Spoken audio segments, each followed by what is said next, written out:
When you drive the new gas-powered Volvo truck, it will feel like you're driving a Volvo truck with a diesel engine. Easy and efficient. In this driver information video, we focus on the slight variances between the diesel and the gas power engine models, including tips and tricks that can assist you in your daily driving life. The first thing you must do before entering the truck is to observe the gas pressure level in the tank. If the pressure is too high, it could result in unnecessary ventilation of natural gas. Before you begin driving, you should always start with a daily check around the outside of the truck.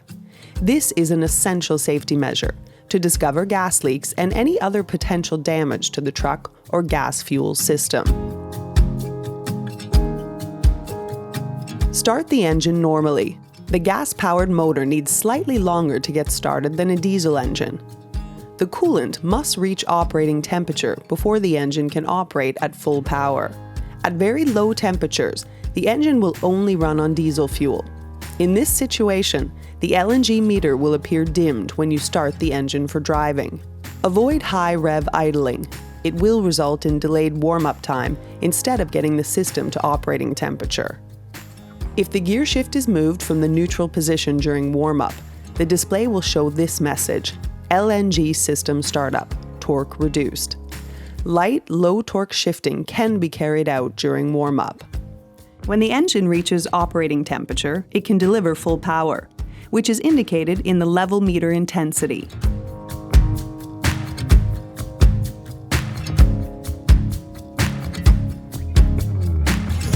Refueling with LNG requires careful consideration to safety. Be attentive to the specific procedures and instructions. Ensure all clothing is fuel safe so that liquid runs off easily.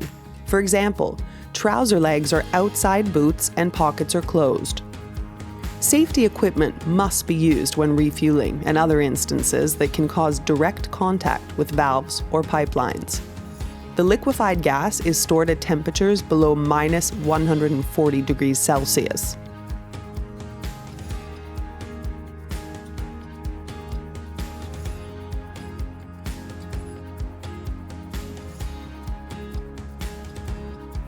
The gas-powered Volvo truck's consumption of diesel and AdBlue is low in relation to LNG. Refuel with diesel and AdBlue every third or fourth LNG filling. In case the pressure is above 10 bars, it can be reduced by venting gas to the station before fueling starts. Refueling LNG takes approximately 10 to 20 minutes. Tank valves and pipelines become extremely cold. Gloves must always be worn during checks and operation. Create a routine for LNG level checks, as well as diesel or AdBlue refueling.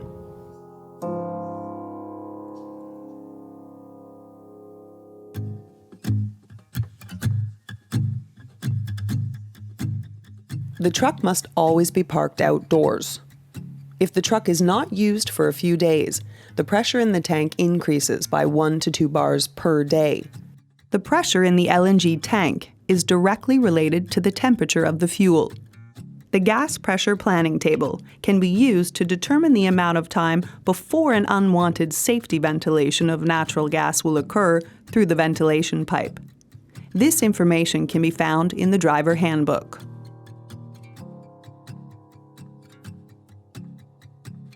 Always use the parking heater in cold weather before starting. The engine can then switch to gas operation faster after startup. Use the heater's timer setting so that you arrive to a truck that's ready to be driven. If the heater is not used, startup can take up to 10 minutes. In cold conditions, it can take up to 15 to 20 minutes.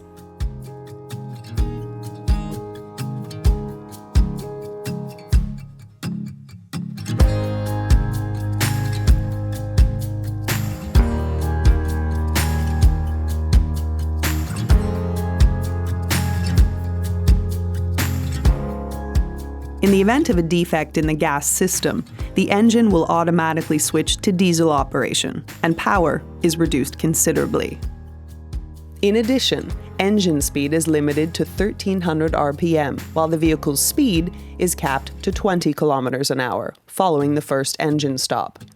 This may occur if there is a fault in the gas system. Stop in a safe place and allow the engine to rest for a few minutes. The system may return to gas operation if the fault was temporary. It's best to visit an authorized Volvo workshop directly to avoid future problems.